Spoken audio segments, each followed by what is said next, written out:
आप देख रहे हैं खबरदार। मैं हूं श्वेता सिंह। सबसे पहले खबरों को खबरदार के लेंस से देख लेते हैं। आज का दिन भारत के लिए वैक्सीन वाला शुभ समाचार लेकर आया है। अब दिसंबर के आखिर में या जनवरी की शुरुआत में कोरोना वैक्सीन को इमरजेंसी अप्रूवल मिल सकता है, यानी 2021 भारत के लिए हैप्पी न्यू वैक्सीन ईयर होगा। दिल्ली एम्स के डायरेक्टर डॉक्टर रणदीप गुलेरिया ने आज इसकी जानकारी दी। भारत में अब कुछ वैक्सीन ट्रायल फाइनल स्टेज के ट्रायल्स में है। उम्मीद है कि बहुत जल्द इनमें से ही किसी को ड्रग रेगुलेटर से इमरजेंसी अप्रूवल मिल जाएगी।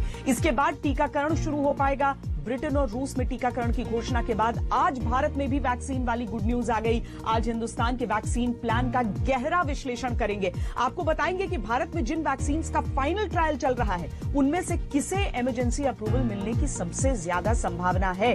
भारत में वैक्सीन को आप तक पहुंचाने के लिए सिरिंज और कोल्ड स्टोरेज वाली चुनौती को कैसे पार किया जाएगा। भारत ने कैसे अप्रूवल देने से पहले ही पूरी दुनिया में सबसे ज्यादा वैक्सीन की खुराक अपने नागरिकों के लिए सुरक्षित कर ली, और इस समय दुनिया में कौन से वैक्सीन की सबसे ज्यादा डिमांड है। आज के सबसे बड़े न्यूज मेकर हैं डॉक्टर रणदीप गुलेरिया। वो हमारे साथ थोड़ी ही देर में जुड़ेंगे और आपके लिए वैक्सीन वाले शुभ समाचार का विश्लेषण करेंगे। इस संवाद में आपको वैक्सीन से जुड़े अपने हर सवाल का जवाब मिल जाएगा।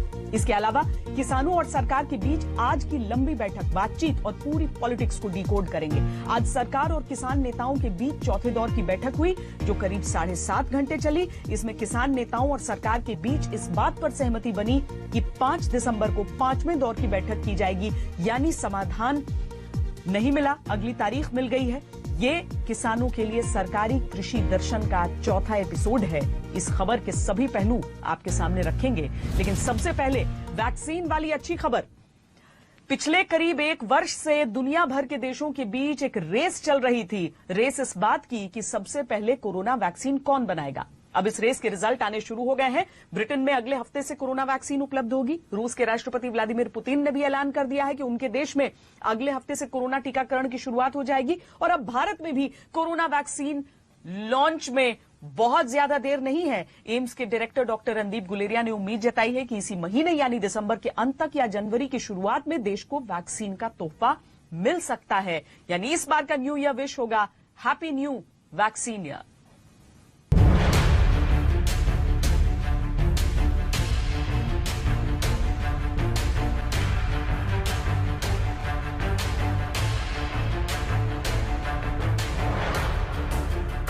ब्रिटेन में कोरोना वैक्सीन के इमरजेंसी इस्तेमाल को अप्रूवल मिल चुका है। रूस में भी अगले हफ्ते से टीकाकरण अभियान का ऐलान हो चुका है। अमेरिका में भी जल्द वैक्सीन उपलब्ध हो जाएगी। तो भारत किसी से कम है क्या? हमारी वैक्सीन भी साल खत्म होने से पहले पहले आ जाएगी। In India, we have now vaccines which are in their final phase 3 trial, and both the Serum Institute of India and the Bharat Biotech vaccines are in their phase 3 trial. So we are very hopeful that by the end of this month or by early next month, we should get the emergency use authorization from the Indian regulatory authorities to start giving the vaccine to the public.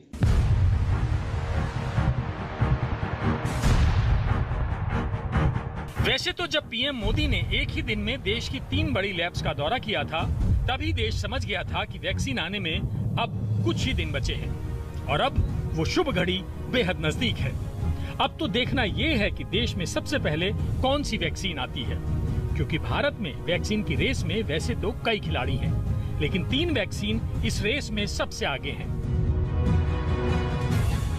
सबसे आगे है Covishield. Pune के serum institute, Britain की Oxford university और AstraZeneca मिलकर इस vaccine पर काम कर रहे हैं।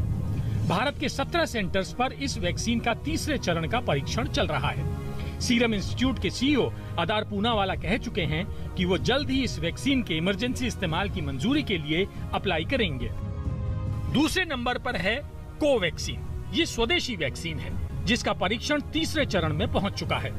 भारत बायोटेक, आईसीएमआर और नेशनल इंस्टीट्यूट ऑफ वायरोलॉजी मिलकर देश भर के 21 सेंटर्स पर 25,000 लोगों पर वैक्सीन का ट्रायल कर रहे हैं। स्वदेशी होने के कारण ये सबसे सस्ती कोरोना वैक्सीन हो सकती है।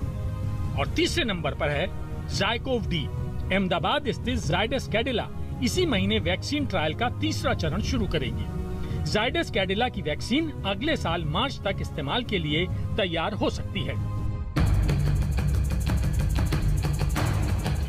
दोनों वैक्सीन से ही देश को सबसे ज्यादा उम्मीदें हैं, लेकिन इस रेस में सबसे पहले बाजी मार सकती है सीरम इंस्टीट्यूट की कोविशील्ड। सीरम इंस्टीट्यूट के सीईओ अदार पूनावाला ऐलान कर चुके हैं कि जल्द ही कोविशील्ड के इमरजेंसी इस्तेमाल की मंजूरी मांगी जाएगी। As of yet, we don't have anything in writing with the government of India on how many doses they will purchase, but the indication is 300 to 400 million doses by July 2021, which is what the health ministry has made public. वैसे तो सरकार कह रही है कि भारत में तैयार हो रही तीनों ही वैक्सीन का इस्तेमाल टीकाकरण अभियान में किया जाएगा, लेकिन सीरम इंस्टीट्यूट ने कोविशील्ड के डिस्ट्रीब्यूशन की तैयारी भी लगभग पूरी कर ली है।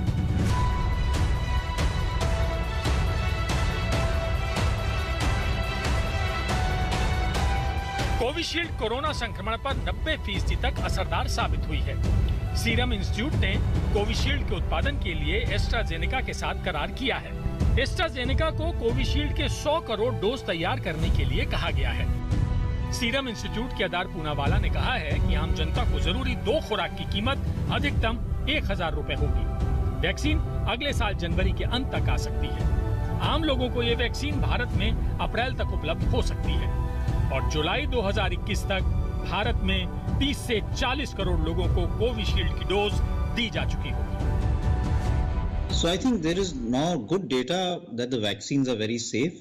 This is being done by doing things parallelly, but safety and efficacy has not been compromised at all.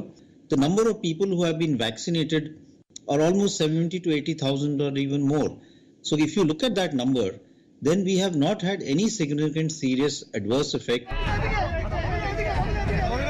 तो देश में कोरोना वैक्सीन का इंतजार खत्म होने वाला है, जिसको लेकर देश के आम लोगों से ज्यादा उत्साहित तो नेता और मंत्री लग रहे हैं, जो वैक्सीन ट्रायल में बढ़ चढ़कर हिस्सा ले रहे हैं। तैयार हूं वॉलंटियर बनने के लिए। मैं खुद डॉक्टर साहब से बात करूंगा। मेरा आज जेल में प्रोग्राम है, वहां और भी बात करूंगा। ऐसा नहीं वॉलंटियर नहीं मिल रहे। हम लोग आगे बढ़ेंगे तो बाकी लोग भी आएंगे। আমাকে ওনারা বোঝাচ্ছিলেন যে এটা এই হতে পারে, রিস্ক আছে, যা আছে আছে। যদি আমার উপর প্রয়োগ করার পরে এটা সম্পূর্ণতা লাভ করছে না, এটা সম্পূর্ণতা লাভ করছে যদি আমার মধ্যে কোনো কিছু রিয়াকশন হয় তাহলে সেটাকে আপনি কারেক্ট করবেন, করে পারফেক্ট ভ্যাকসিন তাড়াতাড়ি ভারতের মানুষের জন্য বার করে দেবেন। भारत ने कर दिखाया, अब वैक्सीन आने ही वाली है, लेकिन असली चुनौती तो वैक्सीन आने के बाद होगी। वैक्सीन समय पर हर जरूरतमंद को मिल जाए, इसकी जिम्मेदारी सरकारों की है और ये काम अपने आप में किसी कठिन परीक्षा से कम नहीं होगा। आज तक ब्यूरो। भारत में सबसे जो पहले फेज में करीब 25 से 30 करोड़ लोगों को टीका लगाया जाएगा। इन लोगों में से प्राथमिकता में 70 लाख हेल्थ केयर वर्कर्स होंगे, 45 लाख पुलिसकर्मी होंगे, नगर निगम कर्मचारी और फ्रंटलाइन टीम के 1.5 करोड़ लोग होंगे और 15 लाख सैनिक होंगे। भारत दुनिया में सिरिंज के सबसे बड़े निर्माताओं में से एक है। भारत एक साल में आधा मिलीलीटर वाली 100 करोड़ सिरिंज बनाता है। जून 2021 तक भारत अपनी क्षमता को 140 करोड़ तक बढ़ा लेगा। जरूरत पड़ने पर भारत एक महीने में 35 करोड़ सिरिंज भी बना सकता है। यहां वैक्सीन के स्टोरेज का फंडा भी समझना होगा। भारत में करीब 80,000 ऐसी कोल्ड स्टोरेज यूनिट हैं जिनका प्रयोग वैक्सीन की सप्लाई को स्टोर करने के लिए किया जाता है। भारत में पहले चरण में 25 करोड़ लोगों को टीका लगाने के लिए वैक्सीन के कोल्ड स्टोरेज की क्षमता 10 गुना बढ़ानी होगी। ये सब चुनौतियां हैं, लेकिन उम्मीद है कि भारत इस आपदा में एक मजबूत देश के रूप में उभरेगा। हमारे साथ इस समय डॉक्टर रणदीप गुलेरिया जुड़ चुके हैं और जैसा कि हमने आपको बताया था कि आज के सबसे बड़े न्यूज मेकर वही हैं। डॉक्टर गुलेरिया, बहुत स्वागत है और बहुत अच्छी खबर लेकर आप हिंदुस्तान के सामने आए हैं। हालांकि आज तक पर ही आपने सबसे पहले कहा था कि वैक्सीन नए साल तक आ जाएगी, लेकिन हम समझें कि ये हैप्पी न्यू वैक्सीन ईयर 2021 होने वाला है हमारे लिए। बिल्कुल, अगर हम देखें तो हमारे देश में खुद ही जो हमारे देश में वैक्सीन बन रही हैं, चाहे वो सीरम इंस्टीट्यूट की हो या भारत बायोटेक की हो, वो फेज 3 के फेज में है और वो उसका भी अंतिम चरण है। तो अगर सब कुछ ठीक रहा तो हम ये उम्मीद करते हैं कि साल के एंड तक या अगले साल की शुरुआत तक ये वैक्सीन जो है ये रेगुलेटर्स के पास पूरा अपना डेटा इंडस्ट्री वाले दे पाएंगे, जिससे इनको इमरजेंसी यूज ऑथराइजेशन मिल सकता है। और फिर उसके बाद जो नया दौर है कि ये सब लोगों को हम वैक्सीन कैसे लगाएं, प्रायोरिटाइज कैसे करें, सारे देश में वैक्सीन को हम कैसे बांटें, वो शुरू होगा, जो अगले साल के पहले कुछ महीनों में किया जाएगा। डॉक्टर गुलेरिया, जैसे फाइजर की वैक्सीन आई तो बताया गया कि उसे -70 डिग्री पे स्टोर करना पड़ता है। ये जो हमारी स्वदेशी वैक्सीन होंगी जो इंडिया में ही डेवलप हुई हैं, क्या इनको बाकी वैक्सीन पर एज होगा? क्या ये ज्यादा सूट करेंगी एक भारतीय को? बिल्कुल, अगर हम देखें तो ये ग्लोबली माना गया है कि जो वैक्सीन इंडिया में बन रही है, चाहे वो एस्ट्राजेनेका की हो, जो ऑक्सफोर्ड वैक्सीन है, या भारत बायोटेक की हो, ये जो है ये भारत जैसे देश के लिए बिल्कुल आइडियल है, क्योंकि इसको जो वैक्सीन स्टोरेज या कोल्ड चेन मेंटेन करने की जो जरूरत है वो ऑलरेडी हमारे यहाँ है 2 to 8 डिग्री सेंटीग्रेड। हमें ये समझना होगा कि भारत जो है उसका एक बहुत अच्छा वैक्सीनेशन प्रोग्राम है हमारे देश में, बच्चों के वैक्सीनेशन का। चाहे हम इंद्रधनुष की बात करें, चाहे पल्स पोलियो की बात करें, हमारा ऑलरेडी एक बहुत अच्छा नेटवर्क है वैक्सीनेशन का पूरे देश में। लेकिन अब उसको हमें एकदम हाई लेवल पे ले जाना पड़ेगा, क्योंकि अब जो संख्या है जिन लोगों को वैक्सीनेट करनी है अडल्ट्स की, बच्चों की संख्या कम है, वो हमें एकदम उसके लिए कैपेसिटी बढ़ानी पड़ेगी। लेकिन वो जो चेन है वो ऑलरेडी वहां पे एग्जिस्ट कर रही है, सिर्फ उसी की कैपेसिटी अगर हम बढ़ाएं और हम एक मैकेनिज्म बनाएं कि इतने सारे लोगों को हम साथ साथ कैसे पूरे देश में वैक्सीनेट कर सकते हैं, तो ये काम मुश्किल नहीं है, ये हो सकता है। पर क्या ये जो कोरोना की वैक्सीन हैं, जैसे फाइजर का हमने जिक्र किया, या फिर दुनिया में जो बाकी और वैक्सीन डेवलप हो रही हैं, जो कोल्ड चेन की बात होती है, क्या सबके लिए तापमान उतना ही कम रखना पड़ता है, या जो हमारी अपनी वैक्सीन होंगी उसके लिए कुछ ऐसा होगा उनकी स्टोरेज का जो थोड़ा सा शायद ज्यादा आसान होगा? जो भारत में वैक्सीन बन रही है भारत बायोटेक की और जो सीरम इंस्टीट्यूट की है, वो आम फ्रिज में 2 से 8 डिग्री सेंटीग्रेड का उनका रख सकते हैं, और उसमें वो वैक्सीन जो है वो सेफ है और कोल्ड चेन मेंटेन हो सकती है। और जो वैक्सीन है, कुछ वैक्सीन है जो -20 जिसके स्टोरेज चाहिए, वो भी हमारे यहाँ फैसिलिटीज हैं। लेकिन जो फाइजर की वैक्सीन है वो -70 डिग्री उसका स्टोरेज है, उसके लिए जो है कैपेसिटी जो है वो बढ़ाना बहुत मुश्किल है। और अगर हम देखें कि अगर हमें छोटे शहरों में, गाँव में वैक्सीन लगानी है, तो वो कोल्ड चेन -70 की मेंटेन करना मुश्किल होगा। लेकिन जो भारत में वैक्सीन बन रही है, और ये तो मैं कहूंगा कि भारत के लिए नहीं, सारे डेवलपिंग वर्ल्ड के लिए ये जो वैक्सीन भारत में बन रही है, ये एक बहुत उनके लिए बहुत कामयाब रहेगी, क्योंकि सारे देशों में ये कैपेसिटी ऑफ -70 नहीं है। और हमारी जो वैक्सीन बन रही है वो हर और देशों में, हमारे पड़ोसी देशों में और जगह भी काफी कामयाब हो सकती है। डॉक्टर गुलेरिया, क्योंकि इससे पहले कभी कोई वैक्सीन इतनी जल्दी समय में, इतने कम समय में डेवलप नहीं की गई पूरी दुनिया में। कई सारी ऐसी बीमारियां हैं जिनके लिए अभी तक वैक्सीन आई भी नहीं है, कई दशक बीत जाने के बाद भी। तो इस वजह से कई जो नेसेयर्स थे वो अपनी तरफ से बहुत सारे डाउट्स उठाने लगे कि इतनी तेजी से अगर किया जाएगा तो इसके अपने साइड इफेक्ट्स और अपने नेगेटिव पहलू एक हो सकता है। क्या हम ये समझें कि पूरी दुनिया में और खासकर हिंदुस्तान में जो ये स्वदेशी वैक्सीन हमारे सामने आने वाली है वो उन सारी आशंकाओं को दरकिनार करके है? बिल्कुल, इसमें 2-3 चीजें समझना बहुत जरूरी है। पहली चीज ये है कि जो वैक्सीन है, कोविड को 1 साल ही हुआ है, लेकिन जो कोविड को वैक्सीन बनाने का जो प्लेटफॉर्म था वो कई सालों से चल रहा है। चाहे हम मर्स कोरोना वायरस, जो एक और वायरस है मिडिल ईस्ट में, या पहले जो सार्स हुआ था कोविड-1, उसके रिसर्च के बेसिस पे कई नए वैक्सीन प्लेटफॉर्म पे ऑलरेडी रिसर्च चल रही थी। और जब ये पैंडेमिक हुआ तो ऑलरेडी हमारे पास एक बेस था जिसपे हम वैक्सीन, जो नए प्लेटफॉर्म है, उन पे ट्राई कर सकते थे। तो इसलिए ये जो टाइम था ये कम हो गया। दूसरी चीज ये हुई कि सारी दुनिया में एक कोलैबोरेशन शुरू हुआ कि हम सब लोगों की एक दूसरे की मदद की, जिससे हम एकदम आगे बढ़ पाए। और हमने ये डिसाइड किया कि रादर देन कि हम सीक्वेंस में चले, हम साथ साथ सारे काम शुरू किए, चाहे फेज 1 ट्रायल हो, फेज 2 ट्रायल हो, फेज 3 ट्रायल हो, या फिर प्रोडक्शन की बात हो, वो साथ साथ काम हमने शुरू किया। उसमें कुछ ये रिस्क था कि अगर वैक्सीन कामयाब नहीं होगी तो काफी फाइनेंशियल लॉस हो सकता था।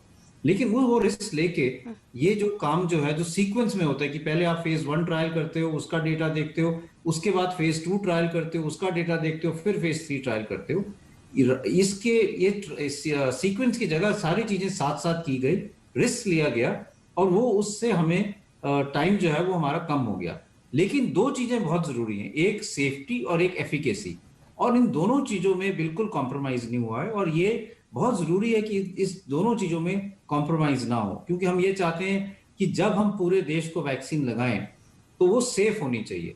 ये हमें नहीं होना, आशंका नहीं होनी चाहिए कि वैक्सीन का कोई साइड इफेक्ट हो या वैक्सीन से ही कोई प्रॉब्लम हो।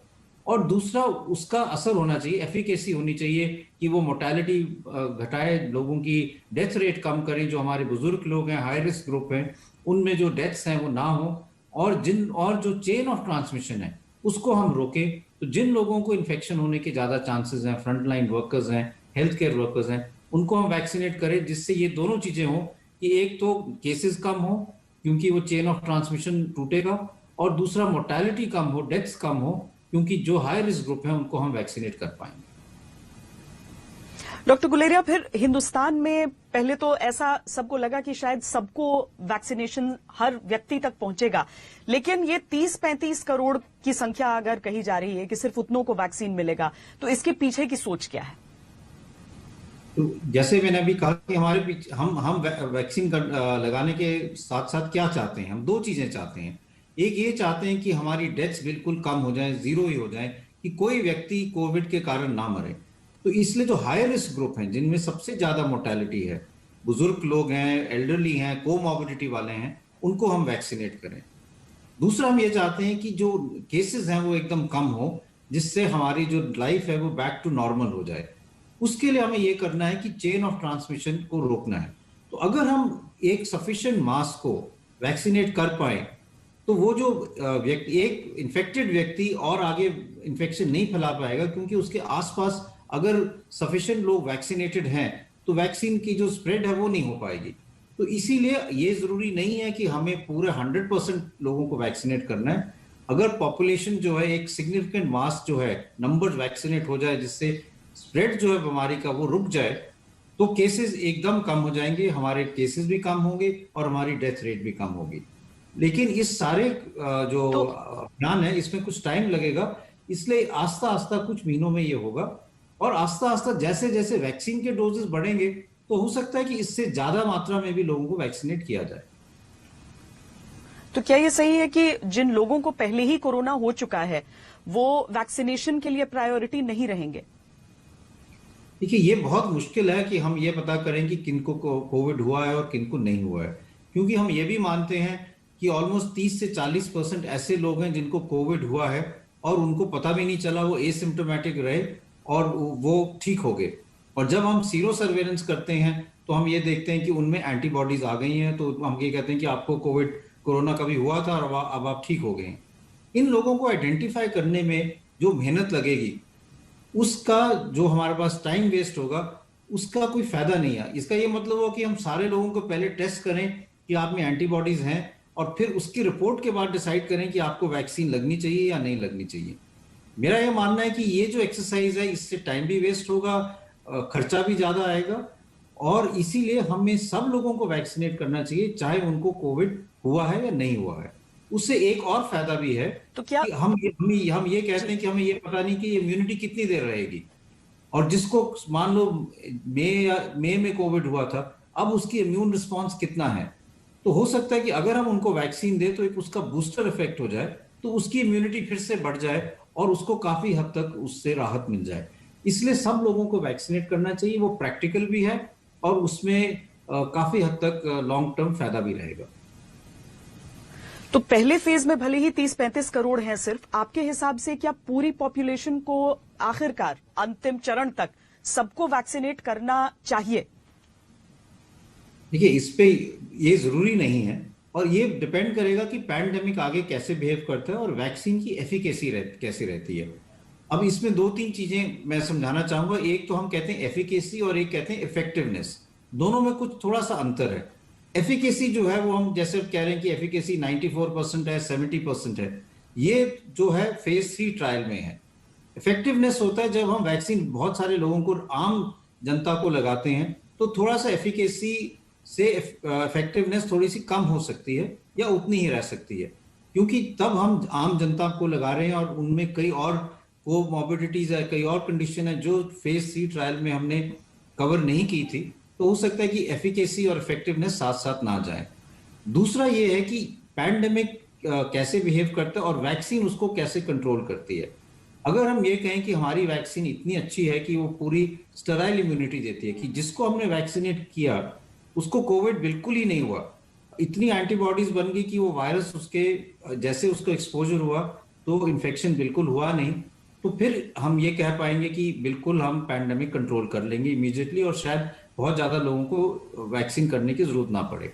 लेकिन ये भी हो सकता है कि कुछ लोगों में वैक्सीन जो है वो आपको इन्फेक्शन से ना बचाए, आपको सीवियर इन्फेक्शन नहीं होगा, मतलब आपको हॉस्पिटल में एडमिशन की जरूरत नहीं पड़ी, लेकिन आपको कुछ हद तक थोड़ा एक्सपोजर हुआ, इन्फेक्शन हुई और आपके गले में वायरस कुछ टाइम तक रहा और आप इन्फेक्टिव हो गए। आप औरों को इन्फेक्शन दे सकते हैं लेकिन आपको सीवियर इन्फेक्शन नहीं हुई।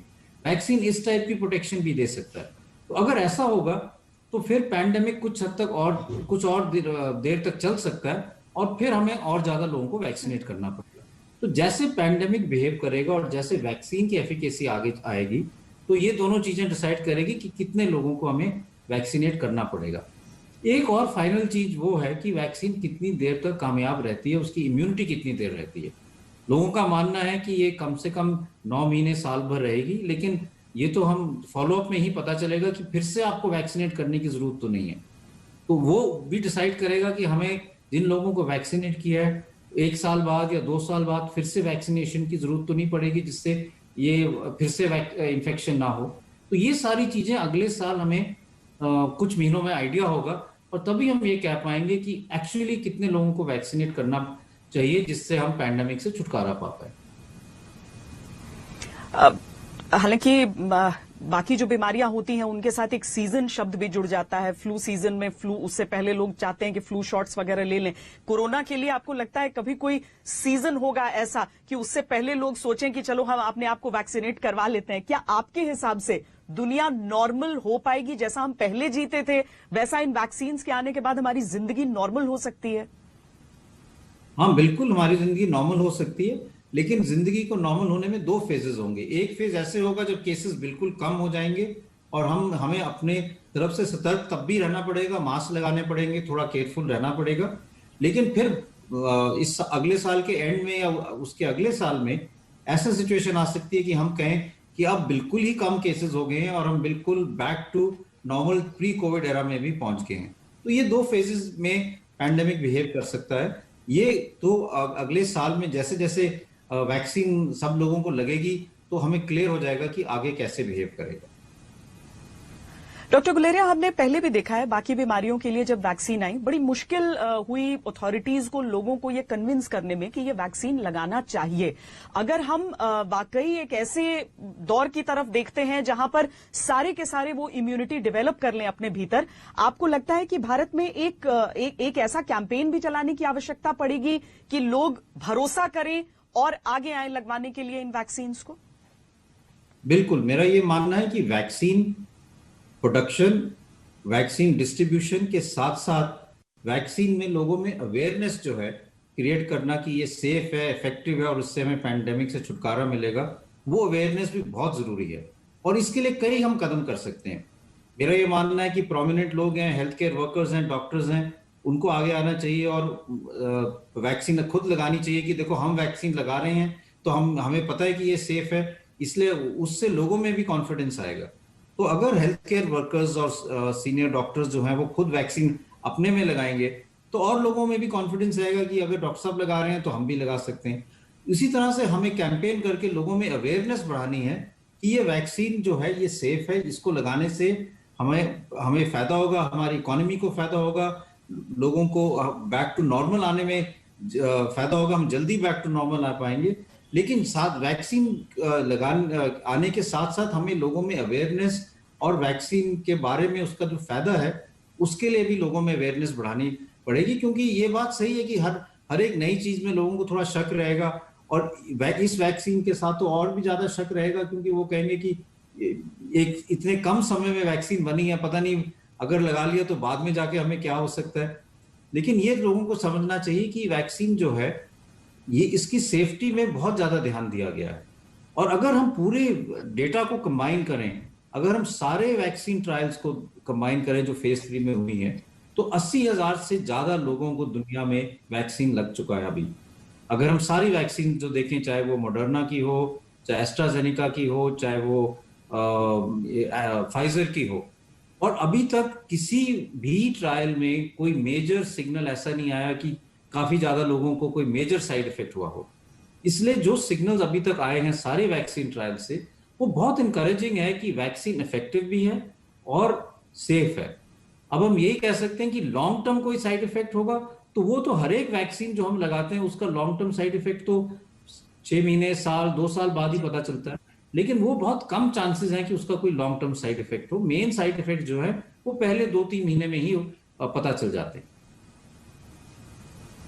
बहुत बहुत धन्यवाद डॉक्टर गुलेरिया हमसे बातचीत करने के लिए, और ये 2020 की इकलौती गुड न्यूज हम एक तरह से कहें तो हमारे साथ साझा करने के लिए बहुत धन्यवाद आपका।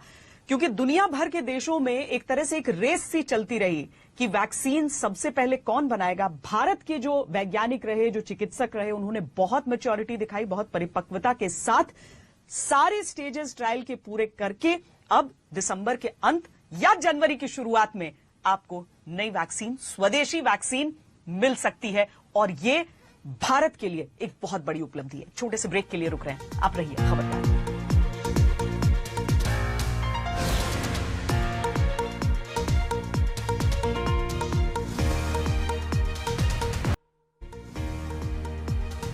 आज सरकार और आंदोलनकारी किसान नेताओं के बीच चौथे दौर की बैठक हुई, जो करीब 7.5 घंटे चली, जिसमें किसान नेताओं और सरकार के बीच इस बात पर सहमति बनी कि 5 दिसंबर को 5वें दौर की बैठक की जाएगी। इसके अलावा इस बैठक के क्या नतीजे निकले, ये भी आपको बताते हैं। बैठक में कृषि मंत्री नरेंद्र तोमर ने एक बार फिर किसान नेताओं को मौखिक आश्वासन दिया है कि एमएसपी व्यवस्था में कोई बदलाव नहीं किया जाएगा, लेकिन किसान नेता इस बात पर अड़े रहे कि सरकार यह आश्वासन लिखित में दे।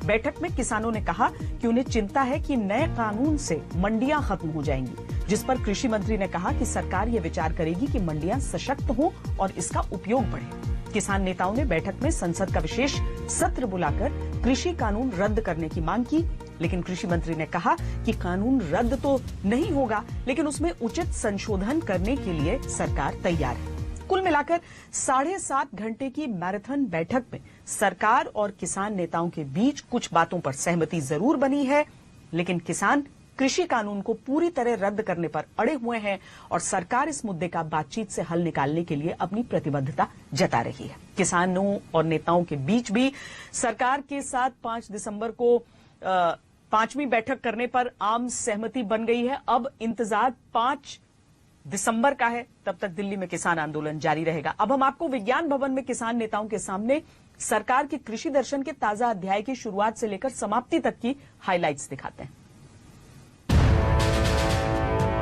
गृह मंत्री अमित शाह से मुलाकात के बाद और किसानों के साथ बैठक से पहले केंद्रीय कृषि मंत्री नरेंद्र सिंह तोमर इस उम्मीद से थे। भारत सरकार किसानों से लगातार चर्चा कर रही है और मुझे आशा है कि चर्चा के सकारात्मक परिणाम निकलेंगे। कृषि मंत्री की उम्मीदों के विपरीत सरकार और किसानों के बीच चौथे दौर की बातचीत विज्ञान भवन में बिना किसी समाधान के समाप्त हो गई। मैराथन बैठक के बाद बाहर आए नरेंद्र तोमर के हाव भाव बैठक का पूरा सार संक्षेप में समझा रहे थे। आज बैठक का चौथा चरण समाप्त हुआ है और परसों दोपहर में 2 बजे दोबारा से यूनियन के साथ सरकार की बातचीत होगी और किसी अंतिम निर्णय पर हम लोग पहुंचेंगे। आंदोलन के मामले में अभी कोई बात उन्होंने नहीं की है, लेकिन मैं आपके माध्यम से किसान नेताओं से भी, किसानों से भी अनुरोध करना चाहता हूं कि सर्दी का सीजन है, सरकार बातचीत कर ही रही है और लगातार सरकार वार्ता में है, तो निश्चित रूप से वार्ता में जो मुद्दे आएंगे वो समाधान तक पहुंचेंगे। इसलिए आंदोलन समाप्त करें तो उनके लिए भी अच्छा है और आंदोलन के कारण दिल्ली के निवासियों को भी जो तकलीफ हो रही है उससे दिल्ली के नागरिकों को निजात मिलेगी। सरकार और किसान नेताओं के बीच बातचीत दोपहर 12 बजे शुरू हुई। दोनों पक्षों की तरफ से विज्ञान भवन में नए कृषि कानूनों को लेकर एक दूसरे को ज्ञान भरी बातें बताई गई। संयुक्त किसान मोर्चा की तरफ से कुल 10 पन्नों का खाका सरकार को सौंपा गया। जिसमें 5 प्रमुख मांगे रखी गई। तीनों कृषि कानूनों को तुरंत रद्द किया जाए, बिजली बिल के कानून में बदलाव हो, एमएसपी पर लिखित में भरोसा दें, किसानों के लिए डीजल की कीमत को आधा किया जाए, खुदकुशी करने वाले किसानों के परिवारों को केंद्र से आर्थिक मदद मिले, देश भर में जिन किसान नेताओं को गिरफ्तार किया गया है उनकी जल्द से जल्द रिहाई हो। सरकार किसान नेताओं को मनाती रही और किसान नेता अपनी मांगों को दोहराते रहे। ये सिलसिला 3 घंटे तक यूं ही चलता रहा। जब बात आगे नहीं बढ़ी तो लंच ब्रेक ले लिया गया। सरकार ने किसान नेताओं के लंच का खास इंतजाम किया था, लेकिन किसान नेताओं ने सरकारी दावत खाने से लंगर छकना बेहतर समझा। उनके लिए सिंगू बॉर्डर पर लगे लंगर से खाना पहुंचा था। किसान नेताओं ने वही खाया। लंच ब्रेक के बाद मैराथन बैठक का राउंड 2 शुरू हुआ। केंद्रीय मंत्री अपनी कहते रहे, किसान नेता अपनी सुनाते रहे। केंद्रीय मंत्री कृषि कानून की खूबियां गिनाते रहे, किसान नेता उसकी कमियां निकालते रहे। ऐसा करते करते 5 बज गए, यानी शाम के नाश्ते का वक्त हो गया। किसानों ने सरकार की चाय पीने से भी इनकार कर दिया। उनके लिए बंगला साहिब गुरुद्वारे से चाय और नाश्ता पहुंचा था। चाय बैठकी के बाद एक बार फिर बैठक शुरू हुई। सूत्रों के मुताबिक बैठक में सरकार ने किसानों को निजी मंडी और सरकारी मंडी में फर्क समझाया, जिसके जवाब में किसानों ने सरकार को अंतर्राष्ट्रीय मीडिया रिपोर्ट का हवाला देकर कहा कि किसानों का बुरा हाल होगा। इसी समझने समझाने की कोशिशों के दौर में 7.5 घंटे कैसे बीत गए पता ही नहीं चला और अंत में वही हुआ जो पिछली 3 बैठकों में हुआ था, ढाक के 3 पात। ये बताइए, सरकार से जो बातचीत हुई है, क्या रास्ता निकलता नजर आ रहा है आपको? सरकार से बातचीत हुई, किसान जो बिल है उनको वापसी चाहता है और सरकार उसमें अमेंडमेंट चाहती है। एमएसपी के सवाल पे सरकार कुछ लिबरल है। 7 घंटे की बातचीत में कुछ रास्ता निकला आपको लगता है? नहीं, अभी कुछ नहीं निकला रास्ता तो, लेकिन ये है कि 5 का फिर बैठेंगे, फिर कुछ बात निकलेगी। आज की जो मीटिंग है उसमें सरकार संशोधन को लिए की बात करने लगी है, पर हम अपनी बात पर अड़े हुए हैं कि हम इसको रद्द कराना है, वापस करवाना है। बैठक में ये बात हुई कि हम लोग बोला कि जो तीनों बिल है वो रद्द करें तो हमारा ठीक है, कॉम्प्रोमाइज है, नहीं तो संघर्ष हमारा जारी रहेगा। कुल जो हम 3 कानूनों से पीछे नहीं हटेंगे, उनको वापस कराने की हमारी जो पुरानी मांग है उस पर हम कायम हैं। अगली मीटिंग में हम इधर से ऐलान करके लेके जाएंगे, सरकार को दबा के जाएंगे। सरकार को बोलना पड़ेगा कि ये कानून हमने वापस लेंगे। जो एक एक करके वो कमियां गिनाई तो उनको मजबूर होकर ये कहना पड़ा कि हाँ ये कमियां हैं, हम इनके में संशोधन कर देते हैं। हमने कहा कि हम संशोधन नहीं कराएंगे, इन तीनों कानूनों को वापस कराएंगे। इतनी गहन और लंबी बैठक के बावजूद सरकार कृषि कानूनों पर किसानों के भ्रम को तोड़ने में चौथी बार भी असफल हो गई। अब किसानों को किसी एक बात पर आपत्ति हो तो सरकार समझा भी ले। यहाँ तो किसान आपत्तियों के ढेर लेकर पहुंचे थे। किसानों को एपीएमसी एक्ट में 17 पॉइंट पर असहमति है, एसेंशियल कमोडिटी एक्ट में 8 पॉइंट पर असहमति है। इसके अलावा कॉन्ट्रैक्ट फार्मिंग में 12 पॉइंट पर असहमति है। इतनी सारी आपत्तियों के नीचे सरकार के सारे प्रयास दबकर रह गए। किसान यूनियन और किसानों की चिंता है कि जो नया एक्ट आया है उससे एपीएमसी वो खत्म हो जाएगी। भारत सरकार इस बात पर विचार करेगी कि एपीएमसी सशक्त हो और एपीएमसी का उपयोग और बढ़े। जहां तक नए एक्ट का सवाल है उसमें एपीएमसी परिधि के बाहर प्राइवेट मंडियों का प्रावधान है, तो प्राइवेट मंडियां आएंगी, लेकिन प्राइवेट मंडी और जो एपीएमसी एक्ट के अंतर्गत बनी हुई मंडियां हैं उन दोनों में कर की समानता हो। तो चौथे राउंड की बैठक का नतीजा ये आया है कि किसान अपनी मांगों पर अंगद की तरह अड़े हैं और सरकार भी कृषि कानूनों के साथ फौलाद बनकर खड़ी है। रही बात दिल्ली में जमे आंदोलनकारी किसानों की, तो वो कह रहे हैं कि घर छोड़कर आए हैं तो अपनी मांगे मनवाकर ही लौटेंगे। यानी अभी ये विवाद और ये धरना लंबा खींचेगा। आज तक ब्यूरो। तो अब देश के किसानों और दिल्ली के निवासियों दोनों को बेसब्री से इंतजार रहेगा 5 दिसंबर का, जब तय होगा कि किसानों का आंदोलन कब तक जारी रहेगा, दिल्ली के बॉर्डर कब तक बंद रहेंगे। वैसे आज एक और बैठक चर्चा का विषय बनी। ये बैठक थी पंजाब के मुख्यमंत्री अमरिंदर सिंह और गृह मंत्री अमित शाह के बीच, जिसके बाद कैप्टन अमरिंदर सिंह ने कहा कि वो सरकार से किसानों की समस्या का हल करने की अपील करने के अलावा और ज्यादा कुछ नहीं कर सकते। हालांकि आज वो आज जो पंजाब के पूर्व मुख्यमंत्री प्रकाश सिंह बादल ने किया वो भी काफी चर्चा में रहा। प्रकाश सिंह बादल ने किसान आंदोलन को सम्मान देने के लिए अपना पद्म विभूषण सम्मान सरकार को लौटा दिया।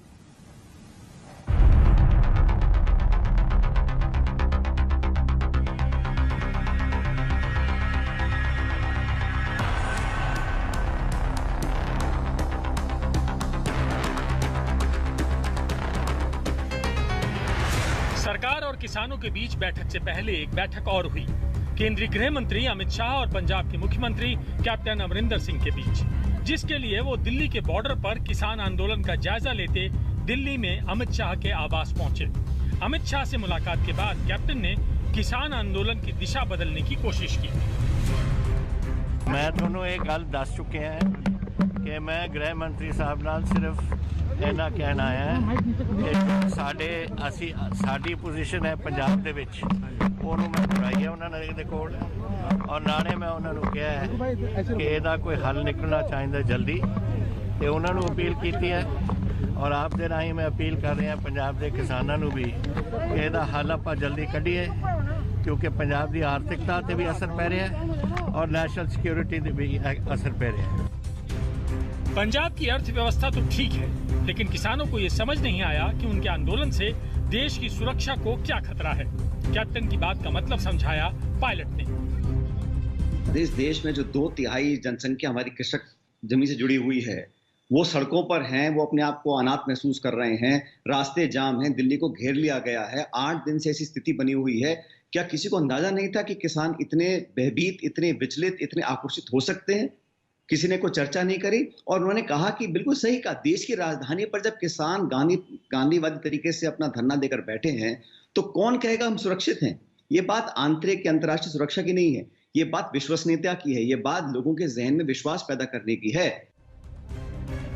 किसान आंदोलन पर लौटते हैं तो कैप्टन अमरिंदर सिंह ने अमित शाह से मिलने के बाद कहा है कि वो इस मामले में विरोध दर्ज करवाने के अलावा कुछ नहीं कर सकते, लेकिन उनसे ज्यादा तो पंजाब के पूर्व मुख्यमंत्री प्रकाश सिंह बादल ने कर दिया। उन्होंने कृषि कानून के विरोध में अपना पद्म विभूषण सम्मान लौटा दिया है। प्रकाश सिंह बादल को साल 2015 में देश के इस दूसरे सर्वोच्च पुरस्कार से नवाजा गया था।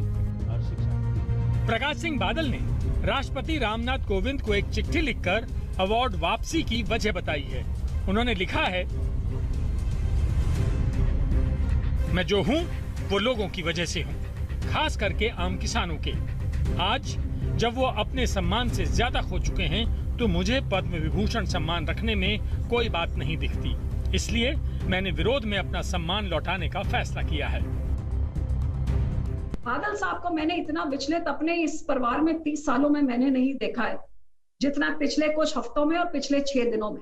और जो उनको रोक के नहीं रखा होता तो उनकी सेहत जो अलाउ करती, मुझे लगता वो अपने आप ही पैदल चल पड़ते, हमसे पूछते भी नहीं, उधर चल पड़ते। तो उनका सिर्फ यही था कि एक मेरे किसानों के साथ सॉलिडारिटी और दूसरा मेरा सेंस ऑफ बिट्रेयल कि जिन्होंने मुझे ये ऑनर दिया, सबसे second highest honour Padma Vibhushan, जो एक इंसान को जीवन में मिल गया बहुत बड़ा मान होता है, ये मान मुझे इन लोगों की सेवा करके मिला है।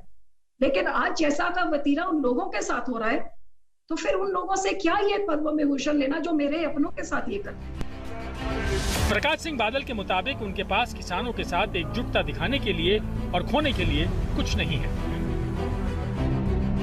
हालांकि उनकी पार्टी शिरोमणि अकाली दल कृषि कानून के विरोध में इसी 26 नवंबर को एनडीए से 22 साल पुराना नाता तोड़ चुकी है।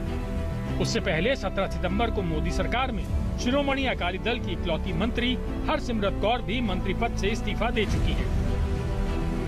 इसके बाद जब शिरोमणि अकाली दल के पास लौटाने के लिए कुछ नहीं बचा तो उसके नेता अवार्ड लौटा रहे हैं।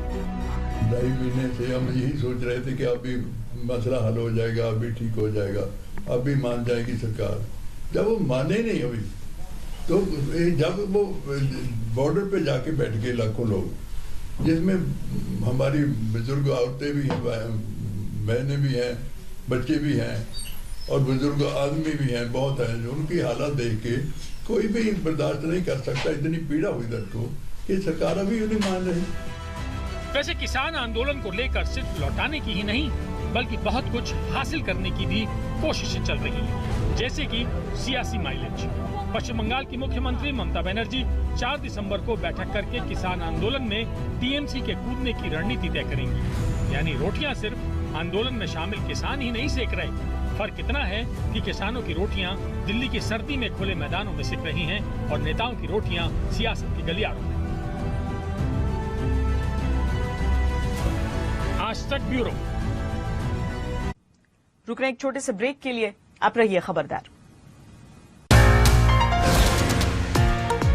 नमस्कार, मैं हूं अंजना ओम कश्यप। हमें उम्मीद है ये वीडियो आपको पसंद आया होगा। लेटेस्ट खबरों के लिए यूं ही देखते रहिए आज तक, और इस वीडियो के पसंद आने पर लाइक, शेयर एंड सब्सक्राइब करना ना भूलें।